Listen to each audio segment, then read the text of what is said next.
नमस्कार दोस्तों, स्वागत है आपका इस वक्त की बेहद बड़ी खबर में, जो कि उत्तर प्रदेश के विधानसभा चुनाव से जुड़ी आ रही है, जहां पर सुबह से चल रहा है मतगणना और भाजपा को दिखाया जा रहा है बहुमत। लेकिन दोस्तों, आपको बता दें कि किसी भी वक्त पलट सकती है बाजी। समाजवादी पार्टी अध्यक्ष अखिलेश यादव ने कर दिया है ऐसा ट्वीट, जिसके बाद भाजपा की उड़ सकती है नींद। जी हां दोस्तों, आपको बता दें 100 सीटों का अंतर आ सकता है किसी भी वक्त। ये आंकड़े पलट सकते हैं और बहुमत पार कर सकती है समाजवादी पार्टी, और भाजपा के हाथ मायूसी लग सकती है।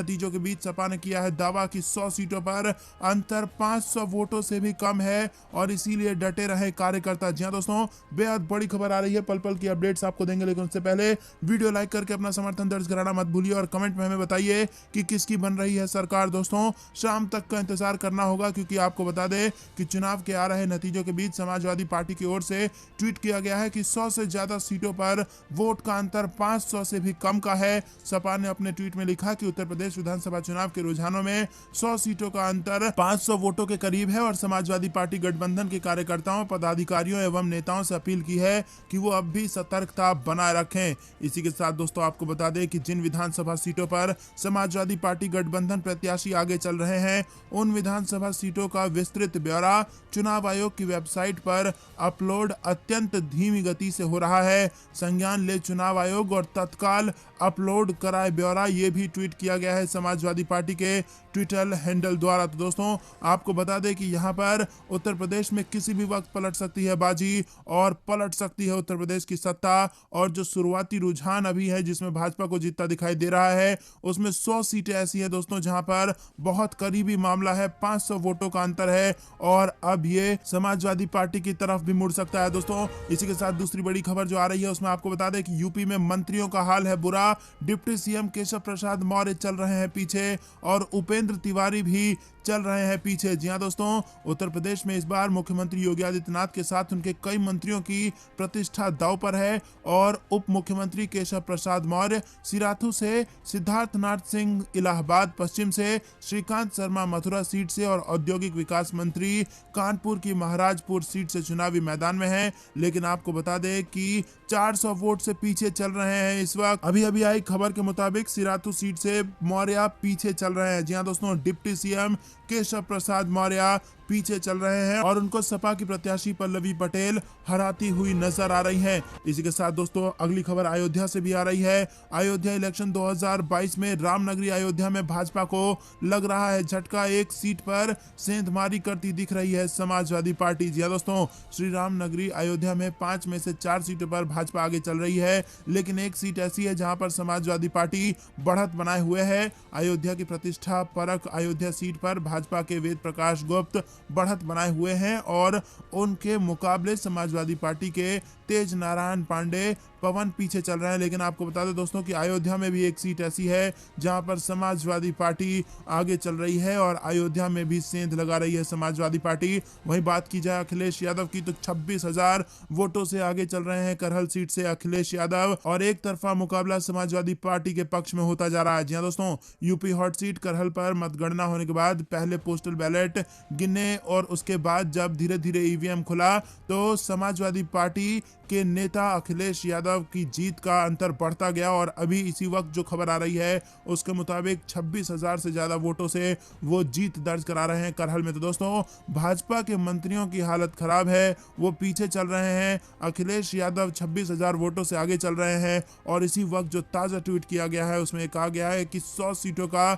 उलटफेर हो सकता है। अपने जगह पर सारे कार्यकर्ता डटे रहें, सतर्क रहें, और पल पल पर नजर रखें, कुछ भी हेरा फेरी ना होने दें। किसी भी वक्त पलट सकते हैं। जो आपको न्यूज चैनल की स्क्रीन पर आंकड़े दिख रहे हैं, वो किसी भी वक्त पलट जाने की संभावना है। दोस्तों, रुक करते हैं अगली बड़ी खबर की तरफ, लेकिन उससे पहले ज्यादा लोगों तक वीडियो शेयर कीजिए, लाइक नहीं किया है तो लाइक कीजिए।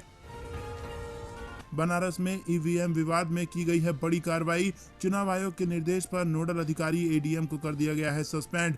जी हां दोस्तों, बनारस में प्रशिक्षण के लिए जा रही ईवीएम को लेकर हुए विवाद के मामले में चुनाव आयोग ने बड़ी कार्रवाई की है। बनारस में ईवीएम के रखरखाव और ट्रांसपोर्टेशन के लिए जिम्मेदार एडीएम एनके सिंह को सस्पेंड कर दिया गया है। मंगलवार को ईवीएम से लदी पिकअप समाजवादी पार्टी के कार्यकर्ताओं ने पकड़ने के बाद बवाल किया था। सपा प्रमुख अखिलेश यादव ने भी सरकार और चुनाव आयोग पर कई आरोप लगाए थे।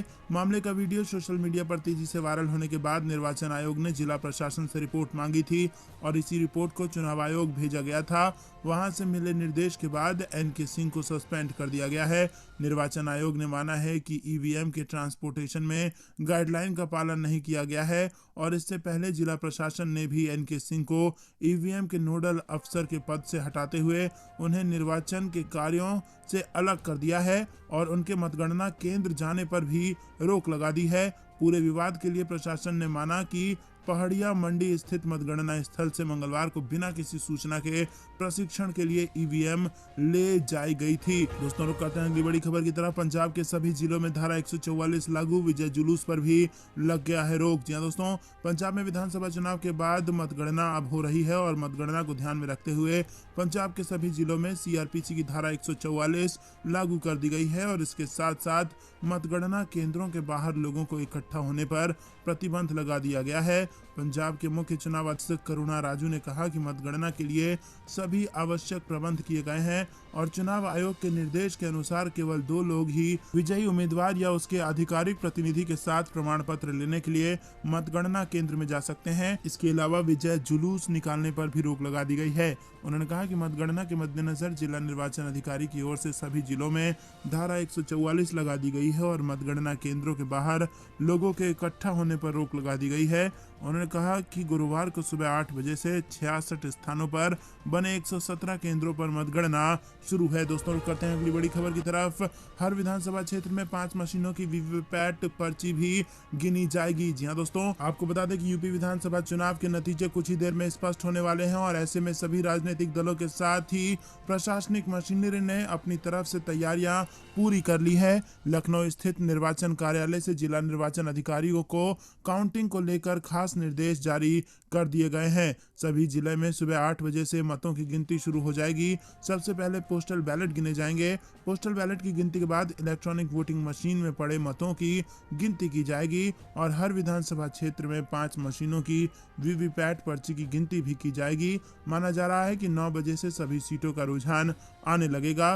राजनीतिक दृष्टि से बेहद महत्वपूर्ण उत्तर प्रदेश विधानसभा चुनाव की लगभग 2 महीने लंबी चली कवायद के बाद अब सारी निगाहें चुनाव नतीजों पर टिक गई हैं। राज्य की 403 सीटों के लिए 7 चरणों में हुए चुनाव के रिजल्ट गुरुवार शाम तक घोषित होने की उम्मीद है।